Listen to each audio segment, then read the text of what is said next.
बोलता हिंदुस्तान पर तमाम दर्शकों का स्वागत है।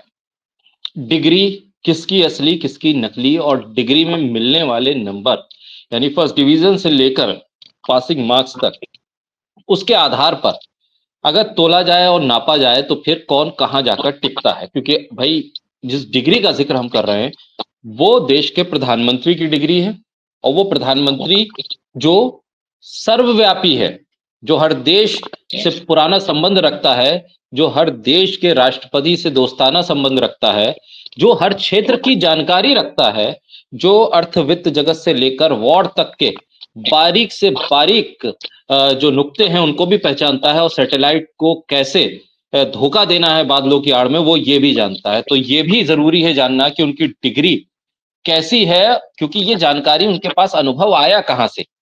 तो इस पर एक बड़ी बहस फिर से शुरू हो गई है। दरअसल वो बहस क्या है और उस बहस के इर्द गिर्द मौजूदा स्थिति क्या नजर आ रही है, साथ ही कई और मुद्दे हैं। हमारे साथ वरिष्ठ पत्रकार डॉक्टर राकेश पाठक है, उनके साथ हम चर्चा करेंगे। राकेश जी, सबसे पहले स्वागत है आपका। जिस विषय का मैंने शुरुआत में जिक्र किया, डिग्री, दरअसल अब ये मामला फिर से क्यों उठ रहा है? क्योंकि ये तो एक सिलसिला है इस डिग्री का, बार बार ये सवाल उठता रहा और इसका कोई जवाब मिला नहीं। और जिस कॉलेज से या जिस यूनिवर्सिटी से इसका ताल्लुक है और वहां से अगर किसी ने कोई जवाब देने की कोशिश भी की तो स्थिति उनके ही खिलाफ जाती हुई दिखी। अब क्या ये नई परिस्थिति है जिसपे प्रधानमंत्री की डिग्री एक बार फिर चर्चा में? देखिए शाकिर, फिर से चर्चा में इसलिए आई है कि दिल्ली यूनिवर्सिटी को प्रधान सूचना आयुक्त ने आदेश दिया था, हमारे जो इंफॉर्मेशन कमिश्नर है देश के, कि प्रधानमंत्री की डिग्री या दिल्ली विश्वविद्यालय के 1978 के विद्यार्थियों की जानकारी दिखा दी। दिल्ली यूनिवर्सिटी इस आदेश के खिलाफ अदालत में गई। कम से कम 9 साल से ये मामला चल रहा है, लगभग 10 साल होने वाले। अब अदालत में सॉलिसिटर जनरल ने, तुषार मेहता ने, भारत सरकार की तरफ से या प्रधानमंत्री की तरफ से ये फरियाद की है कि मार्कशीट अजनबियों को नहीं दिखाएंगे, हम अदालत को दिखा सकते हैं। तो यहीं से संदेह गहराता है कि प्रधानमंत्री की मार्कशीट में, उनकी अंक सूची में ऐसा क्या है जिसे देश से छुपाया जा रहा है। और खास तौर से प्रधानमंत्री के अपने बयानों में ऐसी उलटबाजियां आती रही। वे राजीव शुक्ला को इंटरव्यू में कह रहे थे कि मैं ज्यादा पढ़ा लिखा आदमी नहीं हूं, मैंने कॉलेज का मुंह नहीं देखा, यूनिवर्सिटी तो दूर की बात है। दूसरी तरफ अब दावा है कि उन्होंने बीए किया है दिल्ली विश्वविद्यालय से और एमए किया है एंटायर पॉलिटिकल साइंस में। ये जो विरोधाभास है यही संदेह पैदा करता है।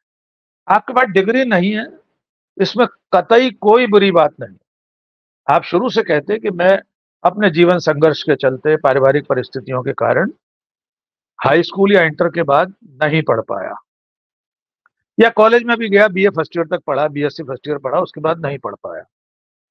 इसमें कुछ भी गलत नहीं है। लेकिन डिग्री न होते हुए झूठ बोलना, उसे छुपाने की कोशिश करना, यह सब संदेह को बढ़ाने का काम कर रहा है। अब उनकी डिग्री को लेकर एक और उलटबाजी है। आप एक तो अदालत में कह रहे हैं हम दिखाएंगे नहीं, दूसरी तरफ अमित शाह और अरुण जेटली एक प्रेस कॉन्फ्रेंस करके डिग्रियां दिखा चुके हैं। यद्यपि उनमें भी कई तरह की खामियां हैं। वो जो डिग्री दिखाई गई थी वो जिस फॉन्ट में बनी थी वो फॉन्ट ही इजाद नहीं हुआ था, तब तक माइक्रोसॉफ्ट ने वो फॉन्ट ही नहीं बनाया था। इतवार की उसमें डेट डली हुई है। कोई भी विश्वविद्यालय छुट्टी के दिन डिग्री जारी नहीं करता, उपाधि जारी नहीं करता। और कई चीजें हैं। वे जिस विषय में अपने आप को पोस्ट ग्रेजुएट बताते हैं उसमें आज तक कोई और दूसरा विद्यार्थी इस देश में नहीं मिला। एंटायर पॉलिटिकल साइंस, क्या आपने सुना आज तक किसी और ने दावा किया हो कि उसने भी इसी विषय में एमए किया है? क्या आज तक नरेंद्र मोदी के साथ पढ़ा हुआ कोई व्यक्ति सामने आया कि मेरे साथ, मैं उनके साथ पढ़ा हूं? और किसी भी व्यक्ति के लिए गर्व का विषय होना चाहिए कि उसका सहपाठी देश का प्रधानमंत्री बन गया। किसी भी स्कूल, कॉलेज, विश्वविद्यालय के लिए यह अतिशय गौरव का विषय होना चाहिए कि उसका विद्यार्थी तीसरी बार देश का प्रधानमंत्री बना है। हमारे साथ पढ़े हुए कक्षा 1 तक के सहपाठी हमें मिल जाते हैं। हमारे पास कक्षा 1 की मार्कशीट से लेकर डबल एमए और पीएचडी तक की सारी उपाधियां हैं, सबके प्रमाण है हमारे पास। जिस व्यक्ति ने प्रधानमंत्री तक की कुर्सी तीसरी बार संभाल ली हो, उस पर गर्व करने वाला कोई सहपाठी आज तक नहीं मिला। कोई स्कूल, कॉलेज, विश्वविद्यालय नहीं कह रहा कि हमारा एलुमनाई है नरेंद्र मोदी, हमको गर्व है। भूतपूर्व छात्र सम्मेलन होते हैं कॉलेजों में, विश्वविद्यालयों में। मैं ग्वालियर में पढ़ा हूँ, एमएलबी कॉलेज में, साइंस कॉलेज में, या भिंड में एमजेएस कॉलेज में। सैकड़ों मेरे सहपाठी मिल जाएंगे। भूतपूर्व छात्र सम्मेलन होगा तो मुझे भी इत्तला आएगी। लेकिन नरेंद्र मोदी को आज तक आपने नहीं सुना होगा कि वे किसी विश्वविद्यालय या महाविद्यालय के एलुमनाई में शामिल हुए हो। इस मामले में एक सबसे बड़ा और कानूनी जो नुक्ता है वो ये है कि नरेंद्र मोदी ने अपने चुनावों में जहां जहां इस बात का जिक्र किया है कि वे बीए और एमए हैं, उन नामांकन पत्रों को इस निर्णय के बाद कि अगर उनकी डिग्री असली नहीं पाई गई, फर्जी पाई गई, जिस साल, जिस ईयर में वे अपने आप को बीए बता रहे हैं दिल्ली विश्वविद्यालय से, और वहां रिकॉर्ड में उनका कहीं कोई नाम नहीं मिला, जो डिग्री दिखाई जा रही है वो फर्जी साबित हुई, अगर साबित हुई तो उनके नामांकन पत्र भी अवैध साबित होंगे भूतलक्षी प्रभाव से। कोई अदालत में जाकर ये दावा करे कि गुजरात के मुख्यमंत्री के रूप में नामांकन भरते समय उन्होंने शैक्षणिक योग्यता वाले कॉलम में गलत जानकारी दी थी, तो उनका नामांकन रद्द होकर उनका चुनाव तक शून्य घोषित होना चाहिए। यही स्थिति उनके वैवाहिक स्टेटस को लेकर है। वे वर्षों तक ये छुपाए रहे कि वे विवाहित हैं, उनकी शादी हो चुकी है, उनकी धर्मपत्नी अब तक जिंदा है, वे शतायु हों। दोनों लोग शतायु हों, माननीय नरेंद्र मोदी जी शतायु हों, हमारी शुभकामनाएं। लेकिन वे उस स्टेटस को छुपाए रहे। नामांकन के पर्चे में वो भी एक कॉलम होता है वैवाहिक स्थिति, आपने वहां गलत जानकारी दी, अविवाहित लिखा। फिर एक मौका आया जब एक पत्रकार साथी ने और दिग्विजय सिंह ने इस तरह के सवाल उठाना शुरू किया कि नरेंद्र मोदी तो विवाहित है, तब उसके बाद वाले चुनाव में उन्होंने विवाहित लिखना शुरू कर दिया। नामांकन पत्र में गलत जानकारी देना, जानकारी छुपाना, ये अपने आप में निर्वाचन नियमों का उल्लंघन है। इस सब के चलते उनके चुनाव तक रद्द हो सकते हैं। तो मुझे ऐसा लगता है जितनी ऐसी कोशिशें हो रही हैं वो नरेंद्र मोदी की उस छवि को बचाने के लिए हैं कि वे तो महामानव हैं, वे सुपर ह्यूमन हैं, वे अवतार हैं, जैसा वे खुद भी कहते हैं। लेकिन मैं यहाँ इस विषय में एक बात जरूर जोड़ना चाहता हूँ, बहुत स्पष्ट। भारत में सार्वजनिक जीवन में किसी भी पद पर पहुंचने के लिए किसी डिग्री की आवश्यकता नहीं है। कुछ राज्यों ने पंचायत चुनाव में 10वीं तक की पात्रता अनिवार्य कर दी कि आप अगर पंच या सरपंच बनना चाहते हैं तो आपका कक्षा 10 पास होना जरूरी है, लेकिन वो भी कुछ एक राज्यों में। तो अगर मैं मुहावरे में कहूं तो इस देश में पंच से लेकर प्रधानमंत्री बनने तक के लिए डिग्री की जरूरत नहीं है। तो फिर प्रधानमंत्री को झूठ बोलने की क्या जरूरत? वे गर्व से कहें कि उनके पास कोई डिग्री नहीं। इस दुनिया में न जाने कितने ऐसे विद्वान हैं, जाने कितने ऐसे आविष्कारक हैं, जाने कितने ऐसे लोग हैं जो समाज के अलग अलग क्षेत्रों में स्थापित हैं, लेकिन उनके पास औपचारिक रूप से कोई डिग्री नहीं है। कई चीजों के आविष्कार ऐसे लोगों ने किए हैं जो कॉलेज ड्रॉप आउट थे, जिन्होंने अपनी स्नातक की डिग्री भी पूरी नहीं की, लेकिन उन्होंने बहुत सारी चीजें बना दी जो हमारे जीवन का हिस्सा है। तो नरेंद्र मोदी को एक बार देश के सामने आकर स्वीकार कर लेना चाहिए कि वे दिल्ली विश्वविद्यालय में नहीं पढ़े थे।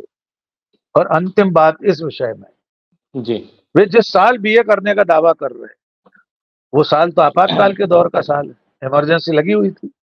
25 जून 1975 को आपातकाल लग गया था। 77-78 में वे कहते हैं, वे दावा करते हैं कि वे आपातकाल के खिलाफ आंदोलन कर रहे थे, भूमिगत थे, अंडरग्राउंड थे, तो परीक्षा देने कब आए थे? क्या यह संभव है कि जो व्यक्ति इंदिरा गांधी के आपातकाल का विरोध कर रहा हो, भूमिगत हो और परीक्षा दे जाए, वो भी दिल्ली में? ये कोई छोटे जिले की घटना नहीं है कि आप कहीं बड़ौदा के भी किसी छोटे से कॉलेज में जाकर परीक्षा दे आए।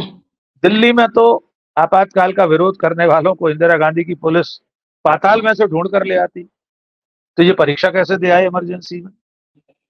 तो कुल मिलाकर नरेंद्र मोदी का डिग्री का मामला अब उन पर भारी पड़ता जा रहा है। जी शाकिर। बिल्कुल, ये बहुत गंभीर सवाल भी है कि आखिर अगर जो आरोप लग रहे हैं वो सही है तो फिर झूठ बोलने की जरूरत क्या है? जरूरत क्या है कि आप ये बताएं कि आपको सब कुछ आता है, आप मास्टर ऑफ ऑल हैं, ये बताने की जरूरत क्यों पेश आ रही है?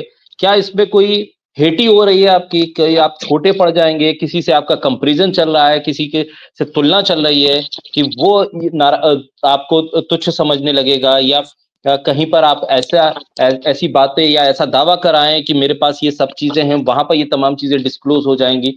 तो झूठ बोलने की वजह तो क्लियर होनी चाहिए कम से कम। ये एक वजह तो सिर्फ यही नजर आ रही है जिसका जिक्र आप कर रहे हैं कि भाई चुनाव पर प्रभाव पड़ सकता है, नॉमिनेशन पे प्रभाव पड़ सकता है। हो सकता है कि अगर ये तमाम चीजें झूठी हो तो वर्तमान स्थिति में भी आपका नामांकन या चुनाव प्रभावित हो और आपको पद से हटने के लिए मजबूर होना पड़े। क्या ये तमाम चीजें हैं कि जिसके इर्द गिर्द ये झूठ को और झूठा और झूठा और झूठा बनाया जा रहा है? देखिए, हमारे समाज में एक कहावत चलती है कि एक झूठ को छुपाने के लिए 100 झूठ और बोलने पड़ते हैं। अब नरेंद्र मोदी की वही दशा है। वे इतनी बार झूठ बोल चुके हैं अपने जीवन को लेकर कि एक झूठ छुपाने के लिए दूसरा झूठ बोलते हैं, तब तक 99 झूठ और उनकी कलई खुल जाती है। जब वे ये कहते हैं कि वे बहुत कम उम्र में उन्होंने घर छोड़ दिया था, हिमालय में तपस्या करने चले गए थे, फिर वे कहते हैं 35 साल भिक्षाटन किया था। आप तपस्या कर रहे थे हिमालय में, 35 साल भिक्षाटन भी कर रहे थे, और उन्हीं 35 सालों में आप दुनिया भर में घूम रहे थे। आप हॉलीवुड के दरवाजे पर तस्वीर खिंचा रहे थे, हॉलीवुड के सामने एक कोई छोटा सा पुलिया जैसी, उस पर बैठकर फोटो खिंचवा रहे थे। फोटो है उनकी मौजूद। आप उसी समय में एफिल टावर के सामने खड़े थे जब जिन दिनों भीख मांग रहे थे, जिन दिनों भिक्षाटन करके पेट भर रहे थे, उन्हीं दिनों व्हाइट हाउस के वो जो लोहे का दरवाजा है बड़ा सा, उसके सामने खड़े थे। तो आखिर ऐसा क्या कर रहे थे आप जो भिक्षाटन के साथ साथ आपको अमेरिका, यूरोप घूमने की सुविधा भी दे रहा था? आपको पासपोर्ट मिल रहा था, वीसा मिल रहा था, आपकी जेब में पैसा था कि आप फ्रांस, अमेरिका सब जगह घूम सकें।